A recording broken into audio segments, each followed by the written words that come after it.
Hello student, कैसे हो? सब बढ़िया? बोलो, पढ़ाई कैसी चलती है? पढ़ाई स्टार्ट हो गई ना? पढ़ाई करनी बाकी हो तो भी स्टार्ट कर देना भाई। हमारा सिलेबस तो आगे बढ़ रहा है। आपके आगे के वीडियो देखने के बाकी भी ना होने चाहिए। यानी कि जो भी वीडियो देखना बाकी है चैप्टर नंबर 9 के, वो वीडियो देख लो बच्चे लोग। चैप्टर बहुत आगे बढ़ रहा है तेज़ी से, आप पीछे मत रह जाना। बराबर। तो लास्ट लेक्चर के अंदर हमने एक्सरसाइज 9.3 उसका क्वेश्चन नंबर 20 तक हमने आपसे बातें की थी, आपको याद ही होगा। आज हम 21 सम से स्टार्ट करते हैं। वही मेथड है, वही फॉर्मूला है, कुछ नई बात नहीं है। ज्योमेट्रिकल प्रोग्रेशन की मैं बात कर रहा हूं आपसे। ज्योमेट्रिकल प्रोग्रेशन के अंदर दो टर्म के बीच का रेशियो इक्वल होता है, उसको हम ज्योमेट्रिकल प्रोग्रेशन कहते हैं। तो 21 नंबर का सम से हम स्टार्ट करते बच्चे लोग। आप टेक्स्ट बुक के अंदर क्वेश्चन रीड कर लो। इस तरह से क्वेश्चन है 21 नंबर का। Find four number forming a geometrical progression in which the third term is greater than the first term by 9 and the second term is greater than the fourth by 18।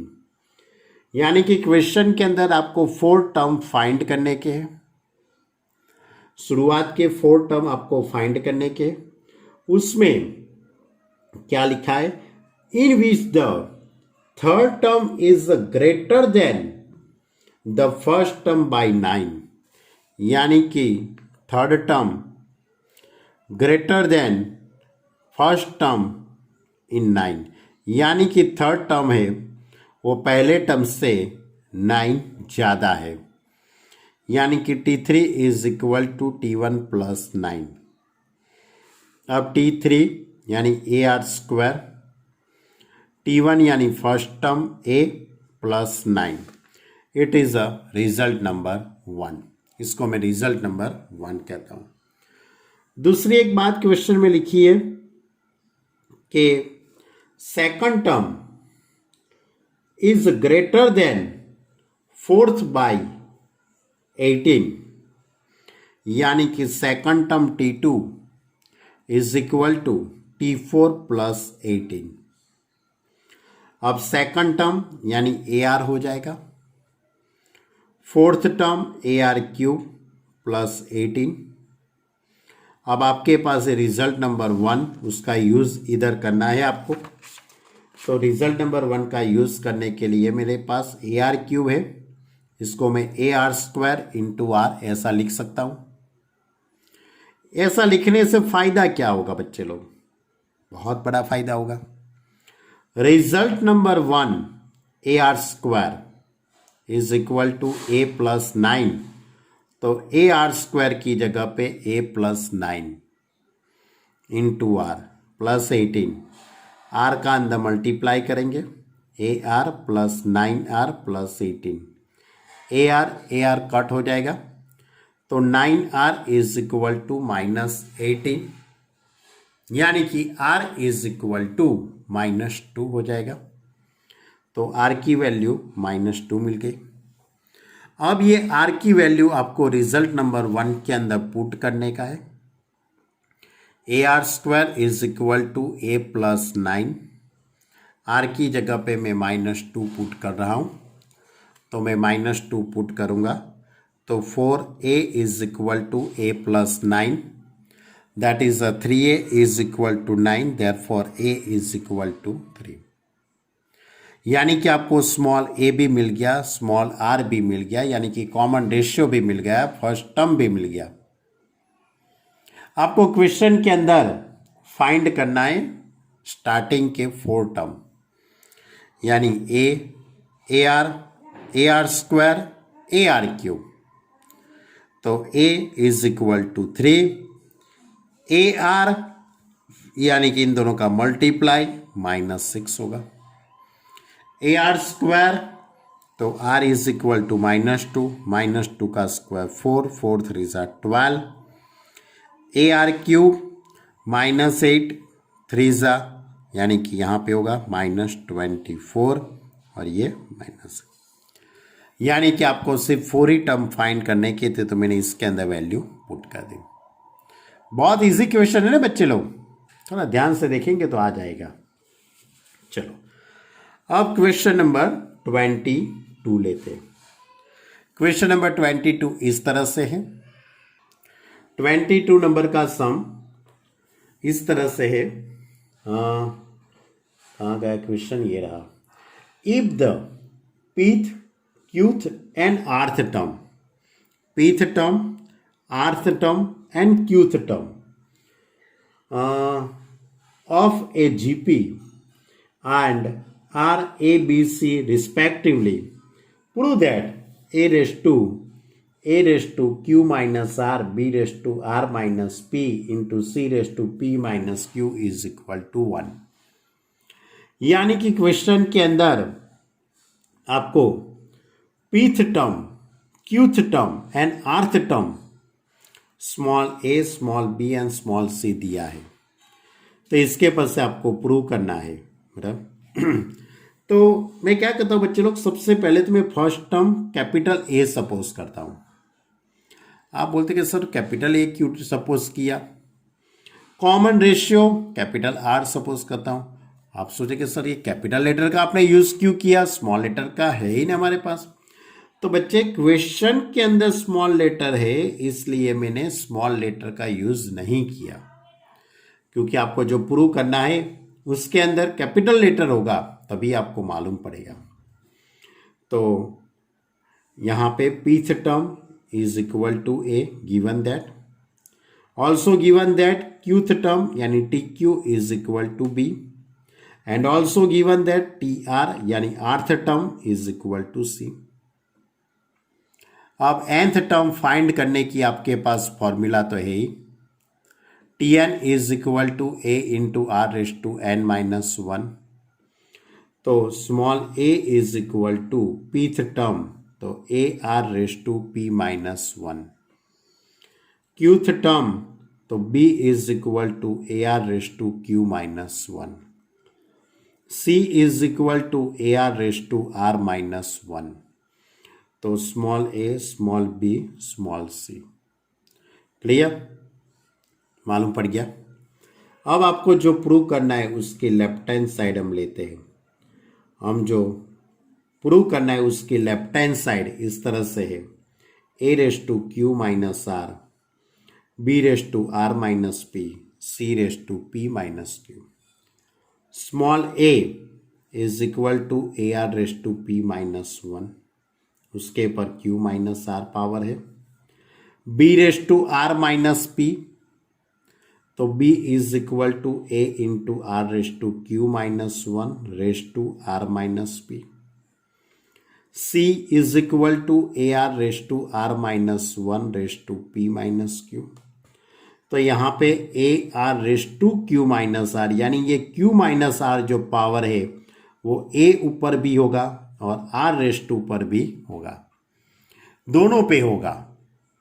Clear, तो A raised to Q minus R, R raised to P minus 1 into Q minus R, लेकिन मैंने इन दोनों का multiply कर दिया है, तो PQ minus PR minus Q plus R। अब AR raised to Q minus 1 और R माइनस P, तो ये जो R माइनस P है वो A रेस्ट टू में हो जाएगा, A raised to R minus P। अब मैं इन दोनों का मल्टीप्लाई कर देता हूँ बच्चे लोग, तो इन दोनों का मैं मल्टीप्लाई करूँगा तो इस तरह से हो जाएगा,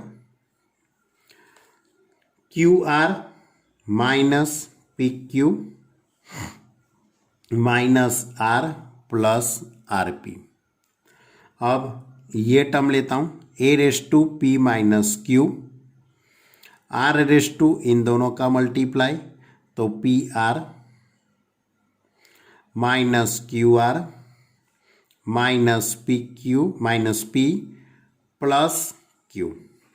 अब A raise to A base में ए है, जहाँ जहाँ भी बेस में ए है उसके पावर का मैं एडिशन कर दूंगा बच्चे लोग, वो पावर का क्या हो जाएगा एडिशन, यानी A raise to Q minus R, A raise to R minus P और A raise to P minus Q.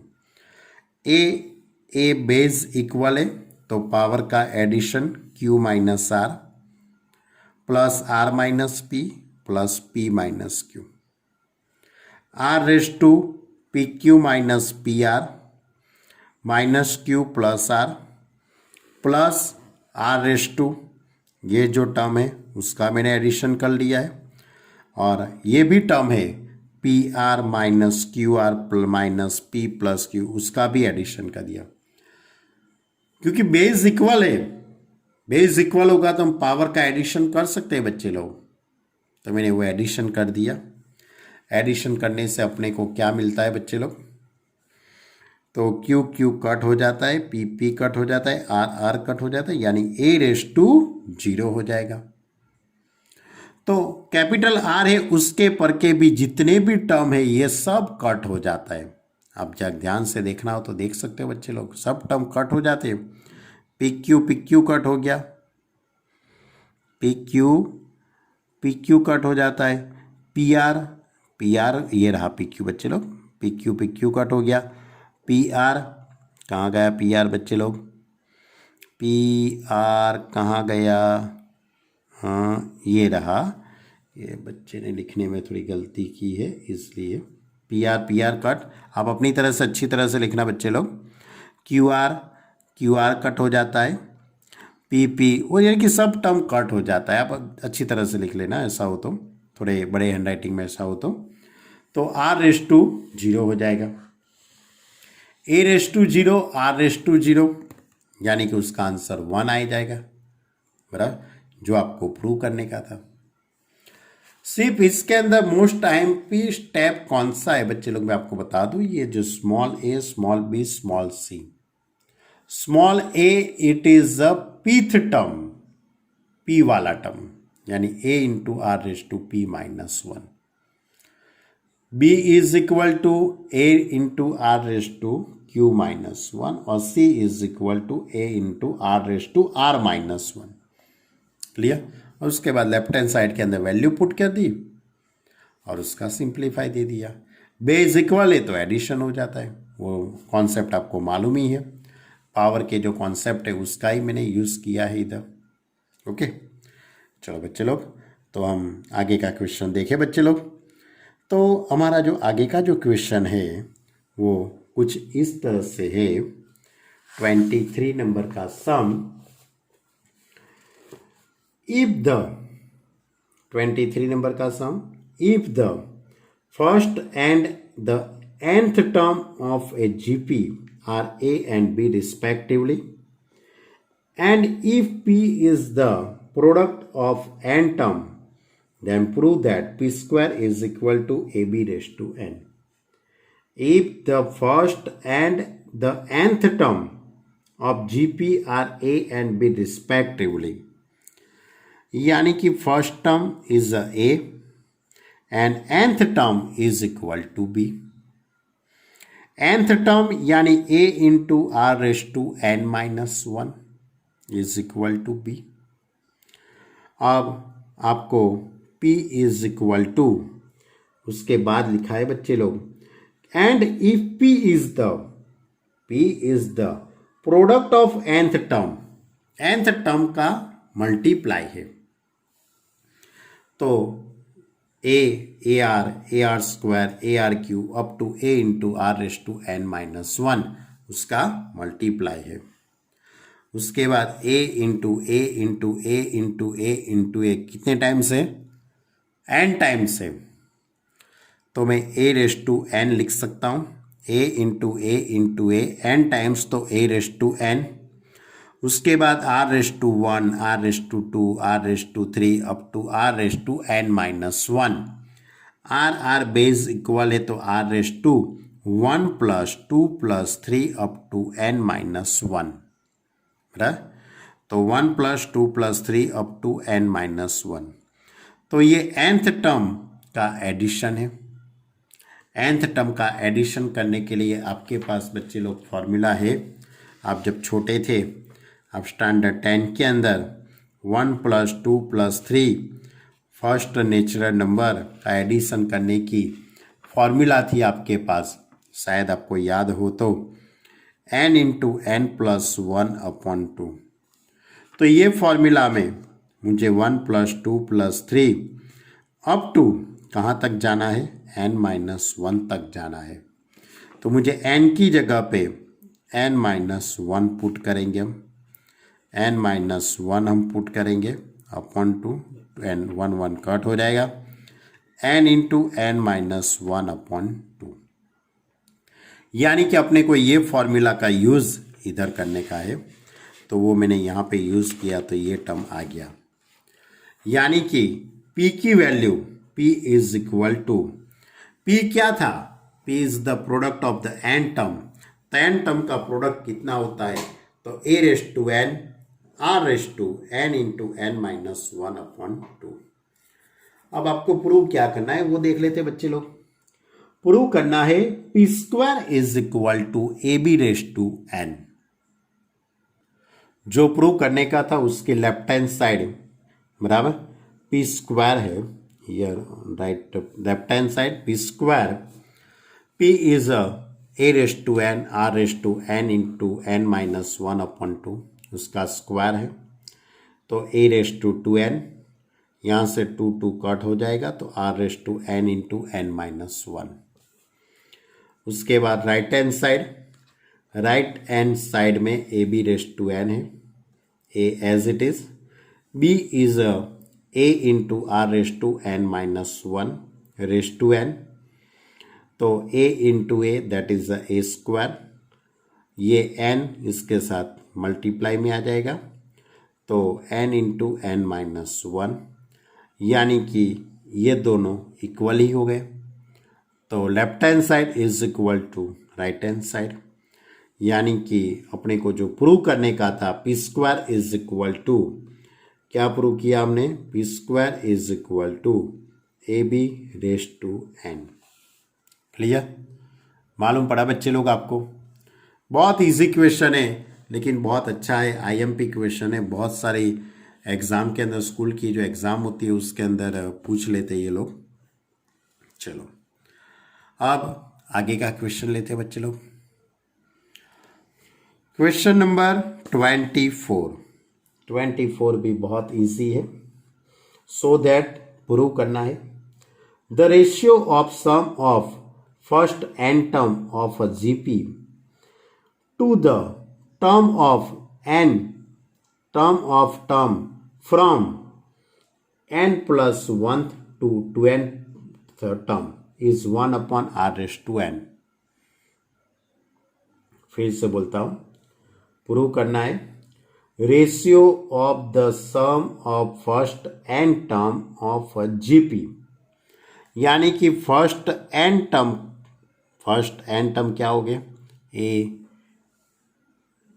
ये दूसरा पद AR, तीसरा टर्म AR², AR³, ऐसे n टर्म है, इन सभी का एडिशन बराबर।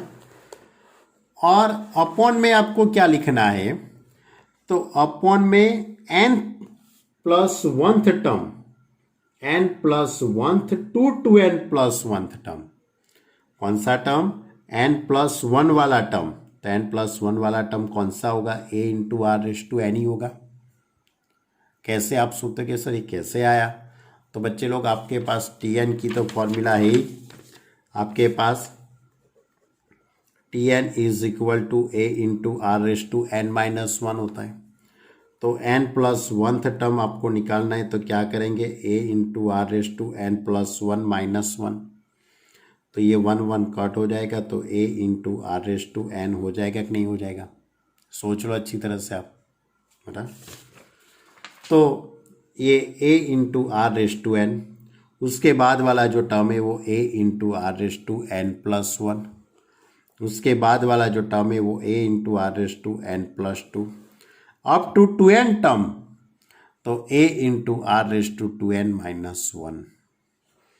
अब अपॉन में से r a कॉमन निकल जाता है, ऊपर से भी a कॉमन निकल जाता है।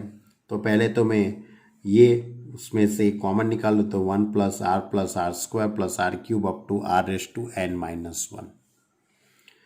यहाँ से भी a कॉमन ले लेता हूँ तो R raise to n plus 1 R raise to n plus 2 up to R raise to 2n minus 1 बराबर। तो a कट हो जाता है। अब अपॉन में से मैं आर रेस टू n को कॉमन लेता हूँ तो R raise to n common निकल जाएगा तो 1 plus R square up to R cube raise to n minus 1।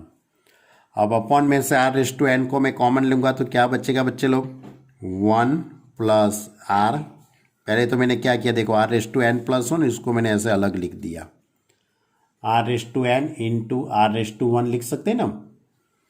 R raise to n plus 2 हो तो हम क्या लिख सकते हैं, R raise to n into R square. इसी तरह are raise to 2n minus 1 हो तो R raise to n into R raise to n minus 1। अब R raise to n common निकल जाएगा तो 1 plus R square plus R cube up to R raise to n माइन, ये दोनों term ऊपर नीचे कट हो जाएंगे तो 1 upon R raise to n बाकी रहेगा। बहुत इजी है, सिर्फ 2 स्टेप का ही है। हेतुलक्षी के अंदर ऑब्जेक्टिव टाइप के क्वेश्चन होते हैं उसमें आपको पूछ सकते हैं, लेकिन ये ध्यान रखना कि ये कहाँ से बना। ऊपर वाला तो आपको मालूम पड़ जाएगा क्योंकि ऊपर तो फर्स्ट n टर्म का एडिशन है, लेकिन अपॉन में n प्लस 1 से 2n प्लस 1 टर्म तक का एडिशन है, तो ये अच्छी तरह से समझना पड़ेगा। चलो बच्चे लोग आगे का सम देखते हैं, बहुत इजी है वो भी। If a b c and d are in geometrical progression so that a square plus b square plus c square, second bracket के अंदर है b square plus c square plus d square is equal to in bracket ab plus bc plus cd whole square। आपके पास a b c and d are geometrical progression, a b c and d are geometrical progression। Geometrical progression में इसका मतलब ये हुआ कि b upon a, c upon b और d upon c का ratio equal होगा। b upon a, c upon b, d upon c का रेशियो कैसा होगा, इक्वल ही होगा बच्चे लोग। यानी कि b upon a is equal to c upon b is equal to d upon c। मैं ये जो रेशियो उसको मैं k सपोज करता हूँ, क्या सपोज किया मैंने, k, तो क्या हो जाएगा, b is equal to ak हो जाएगा, c is equal to bk and d is equal to ck। अब A b is equal to ak, तो मैं b की जगह पे ak पुट करूँगा तो ak स्क्वायर हो जाएगा, यानी कि c is equal to ak square हो गया, d is equal to ck है तो c is equal to ak square put करूँगा तो a k क्यूब हो जाएगा। तो b की जगह पे ak, c की जगह पे ak स्क्वायर और d की जगह पे ak क्यूब हम पुट कर देंगे। यानी कि अपने को जो प्रूव करना है उसकी लेफ्ट हैंड साइड और राइट हैंड साइड के अंदर एक तो ए ही रहने देंगे, ए में हम कोई चेंजिंग नहीं करेंगे, लेकिन बी की जगह पे एक के, सी की जगह पे एक के स्क्वायर और डी की जगह पे एक के क्यूब पुट कर देंगे। तो लेफ्ट हैंड साइड इस तरह से A square plus B square plus C square, दूसरे ब्रैकेट में है B square plus C square plus D square. तो A square as it is, B square, लेकिन b is equal to A K square करूंगा तो A square K square हो जाएगा, plus C square, C is equal to A K square, तो square करूंगा तो A square के raise to 4, B square, B is equal to A K, तो A square K square हो जाएगा, plus C square A square के raise to 4 हो जाएगा, plus D square A square के रेस टू 6। क्लियर। अब मैं सभी ये दोनों जो ब्रैकेट है उसमें से कुछ ना कुछ तो कॉमन निकलेगा बच्चे लोग। तो पहला जो ब्रैकेट है उसमें से मैं ए स्क्वायर कॉमन लेता हूँ, तो 1 प्लस के स्क्वायर प्लस के रेस टू 4। दूसरा जो ब्रैकेट है उसमें से ए स्क्वायर कॉमन निकलेगा, तो बाकी रहेगा के स्क्वायर भी कॉमन निकलता है बच्चे लोग, ए स्क्वायर के स्क्वायर कॉमन, तो 1 प्लस के स्क्वायर प्लस के रेस टू 4। अब ए स्क्वायर पहला है ए स्क्वायर और दूसरा भी ए स्क्वायर, यानी ए रेस टू 4, के स्क्वायर एज इट इज हो।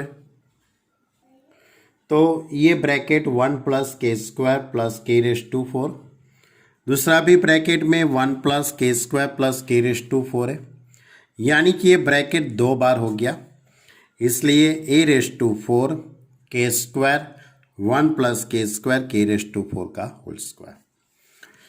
तो ये लेफ्ट हैंड साइड हुई। अब राइट हैंड साइड के अंदर वैल्यू पुट करते हैं। ब्रैकेट में A B plus B C plus C D का होल स्क्वायर, तो ए इज इक्वल टू कुछ नहीं रखना है, ए को ए रहना है। बी की जगह पे ए के पुट करेंगे, बी की जगह पे बी ए के, सी की जगह पे ए के स्क्वायर, सी की जगह पे ए के स्क्वायर, डी की जगह पे ए के क्यूब रेस टू स्क्वायर। तो ए स्क्वायर के क्यूब, ए स्क्वायर के रेस टू 5 उसका होल स्क्वायर। अब ये सभी में से A square common A square के कॉमन निकल लेते, तो 1 प्लस के स्क्वायर के रेस टू 4 उसका भी होल स्क्वायर। तो ए रेस टू 4 के स्क्वायर और 1 प्लस के स्क्वायर के रेस टू 4 का whole square. It is a right hand side, यानी कि लेफ्ट हैंड साइड और राइट हैंड साइड दोनों इक्वल हो गए। आप देख सकते हो अच्छी तरह से, बहुत इजी है क्वेश्चन। सिर्फ और सिर्फ आपको यही बात ध्यान रखनी है कि बी की जगह पे ए के, सी की जगह पे ए के स्क्वायर, डी की जगह पे ए के क्यूब, बस और कुछ नहीं करना है। क्लियर। तो ये था हमारा क्वेश्चन नंबर 25। अभी आगे की एक बात करने की है, लेकिन आगे की बात करने से पहले मैं आपको ये बात बता देता हूं कि हमने अरिथमेटिक मीन के बारे में पढ़ा था। Arithmetic mean, what is the arithmetic mean? Arithmetic mean के बारे में हमने एक्सरसाइज 9.2 के अंदर, शायद आप लोगों ने वीडियो अच्छी तरह से देखा होगा तो आपको मालूम होगा कि 9.2 के अंदर अरिथमेटिक मीन था। दो नंबरों के बीच हम अरिथमेटिक मीन पुट करते थे। तो अरिथमेटिक मीन के लिए हम सबसे पहले डी फाइंड करते थे, आपको याद हो तो इसकी formula, D is equal to B minus A upon N plus 1। उसके बाद कैपिटल A1 यानी first arithmetic mean is equal to A plus D, second arithmetic mean A2 is equal to A plus 2d, third arithmetic mean A plus 3d। इस तरह से हम N arithmetic mean निकालते थे, बराबर। और वो ए और बी इन दोनों के बीच में रखने पर ये अरिथमेटिक प्रोग्रेशन बनती थी। तो ऐसे क्वेश्चन हमने एक्सरसाइज 9.2 के अंदर हमने सॉल्व किए थे। तो ऐसी बात हमारे ये ज्योमेट्रिकल प्रोग्रेशन में भी है। कोई भी दो नंबर होता है, उसके बीच ऐसी वैल्यू आपको रखने की है कि जिससे वो सीक्वेंस होती है वो पूरी ज्योमेट्रिकल प्रोग्रेशन बन जाए। तो उसकी मेथड क्या है? तो आपके पास दो नंबर है ए और बी। ये दो नंबर के बीच में आपको ऐसे नंबर रखने हैं कि जैसे कि ये पूरी सीक्वेंस होती है वो ज्योमेट्रिकल प्रोग्रेशन बन जाए। तो इसके लिए आपको सबसे पहले आर फाइंड करना पड़ेगा। R is the common ratio. R is equal to formula है आपके पास B upon A raise to 1/n+1। कौन सी फॉर्मूला है? B upon A raise to 1/n+1। ये फॉर्मूला का आपको यूज करना है और आर निकालना है। उसके बाद first geometrical mean G1 is equal to AR। Second geometrical mean G2 is equal to AR²। Third geometrical mean G3 is equal to AR³। इसी तरह आपको n टर्म तो Gn is equal to A into R⁴n। तो ये G1, G2, G3 up to Gn, ये आपको ये दो नंबर है A और B, इन दोनों के बीच में G1, G2, G3 up to Gn, तो ये जो सीक्वेंस बन जाएगी वो ज्योमेट्रिकल प्रोग्रेशन बन जाएगा। ओके बच्चे लोग, तो ये मेथड की अब सम है। और दूसरी बात, जब दो नंबर होते हैं, वो दो नंबरों का आपको ज्योमेट्रिकल मीन निकालना हो तो इसकी formula √AB। G is equal to geometrical mean GM is equal to √AB। ये भी एक फॉर्मूला है, बराबर। जैसे कि उसमें था ना, capital A is equal to A+B/2 arithmetic mean निकालने की फॉर्मूला थी, बराबर। तो इसी तरह यहाँ पे ये ज्योमेट्रिकल मीन निकालने की एक फॉर्मूला है GM/GP, बराबर, यानी कि GM या तो कैपिटल GB हम कहते हैं उसको। सपोज आपके पास 16 एंड 4 है, इन दोनों का आपको ज्योमेट्रिकल मीन निकालना है, तो इसको क्या करना पड़ेगा? अंडर रूट के अंदर 16 मल्टीप्लाइंग 4, तो उसका आंसर 64 आता है। तो 64 यानी 8 हो जाएगा। तो दो नंबरों का ज्योमेट्रिकल मीन निकालने की ये फॉर्मूला है √AB। तो दो टाइप के क्वेश्चन होंगे कि दो नंबरों के बीच में आपको ज्योमेट्रिकल मीन रखना है, पुट करना है। और ये दूसरी एक फॉर्मूला होगी कि सिर्फ दो नंबर है, उसका ज्योमेट्रिकल मीन निकालना है, तो उसकी जो फॉर्मूला है √AB, ये फॉर्मूला है। क्लियर? तो इसके पर अकॉर्डिंग मैंने यहाँ पे एक छोटी सी बात लिखी है कि आपको सबसे पहले R फाइंड करना है, B upon A raise to 1/n+1। First geometrical mean G1 is equal to AR, second G2 is equal to AR² AR³ up to Gn A into R⁴n। तो A और B इनके बीच में, ये A और B इनके बीच में G1, G2, G3 up to Gn रखने से जो सीक्वेंस बनती है वो ज्योमेट्रिकल प्रोग्रेशन बनती है। और A एंड B का ज्योमेट्रिकल मीन, दो नंबरों का ज्योमेट्रिकल मीन होगा √AB। क्लियर? अब इन दोनों का यूज करके मैं एक आध दो सम आपको सॉल्व करवाता हूं। चलो, क्वेश्चन नंबर 26। क्वेश्चन नंबर 26 इस तरह से, इंसर्ट यानी put, insert two number between 3 and 81 so that the resulting sequence is geometrical progression। insert two number यानी दो नंबर 3 and 81, इसके बीच में आपको दो नंबर पुट करने हैं, यानी कि A is equal to 3 and B is equal to 81। कितने नंबर पुट करने हैं आपको? दो नंबर, इसलिए n इज इक्वल टू 2। तो R इज इक्वल टू, पहले तो आपको R फाइंड करना पड़ेगा, तो R is equal to B upon A raise to 1/n+1। B is equal to 81 upon A, that is 3, 1/n+1 यानी 2+1, ये हो जाएगा 27 रेस टू 1/3, यानी 3 रेस टू 3 हो जाएगा, तो 3 आंसर आएगा। तो r इज इक्वल टू 3. अब first geometrical mean G1 and second geometrical mean G2. G1 is equal to AR and G2 is equal to AR square. A that is 3 and R is equal to 3. So 3 into 3 is equal to 9. A that is 3. R is equal to 3. So 3 square is equal to 9. 3 is 27.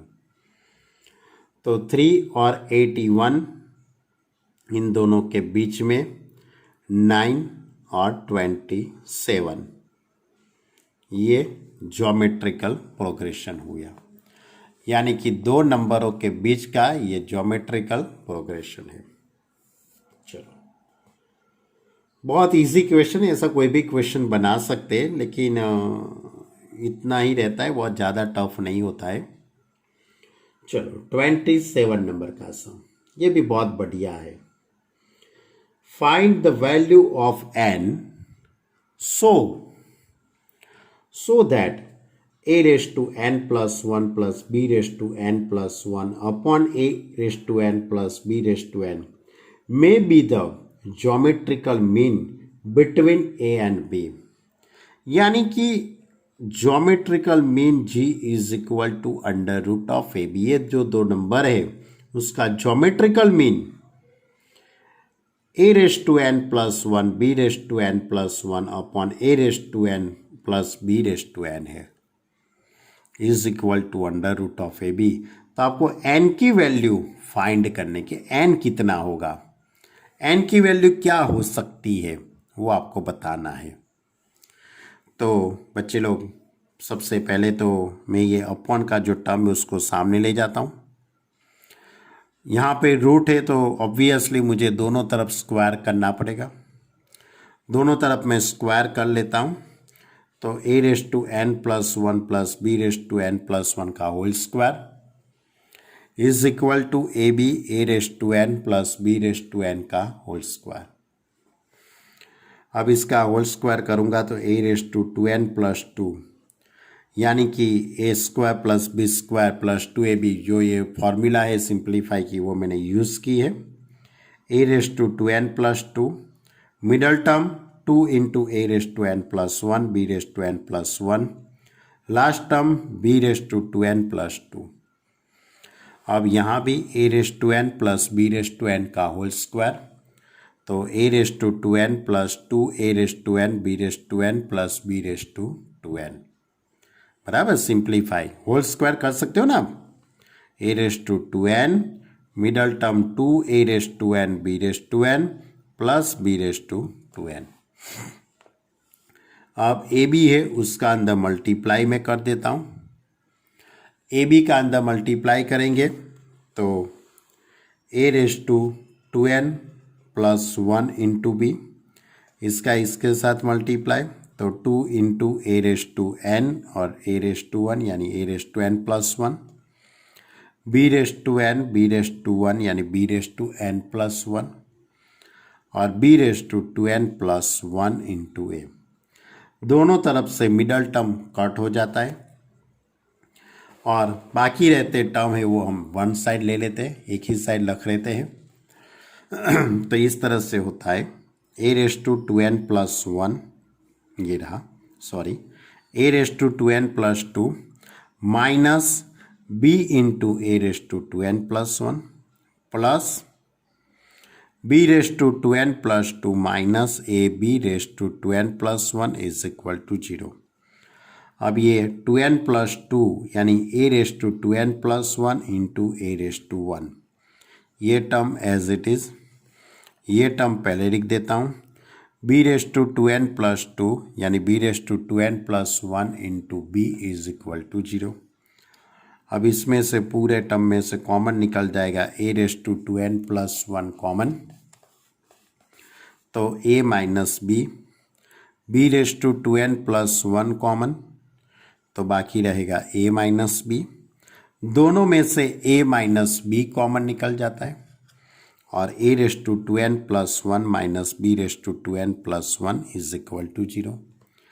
यानी a minus B is equal to 0, या तो a raise to 2n plus 1 minus b raise to 2n plus 1 is equal to 0।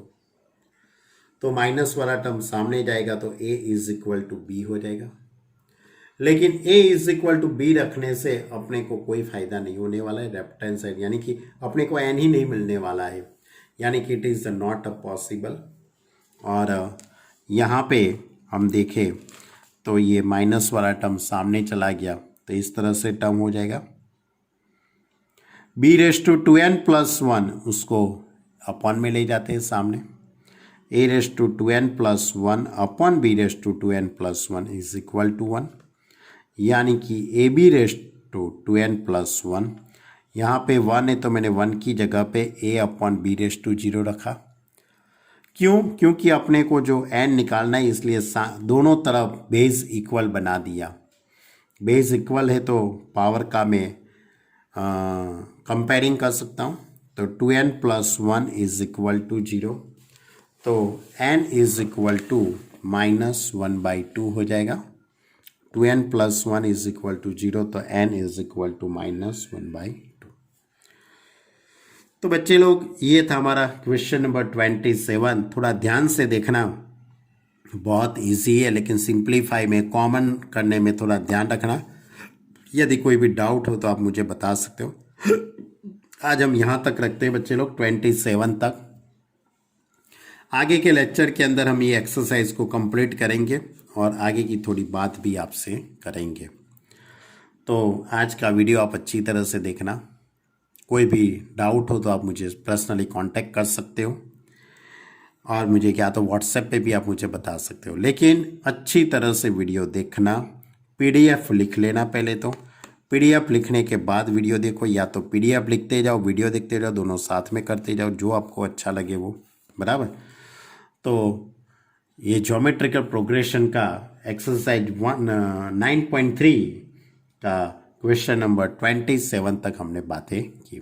Okay student, अच्छी तरह से homework करना, अपना ख्याल रखना, अपने परिवार का ख्याल रखना। Okay student, bye.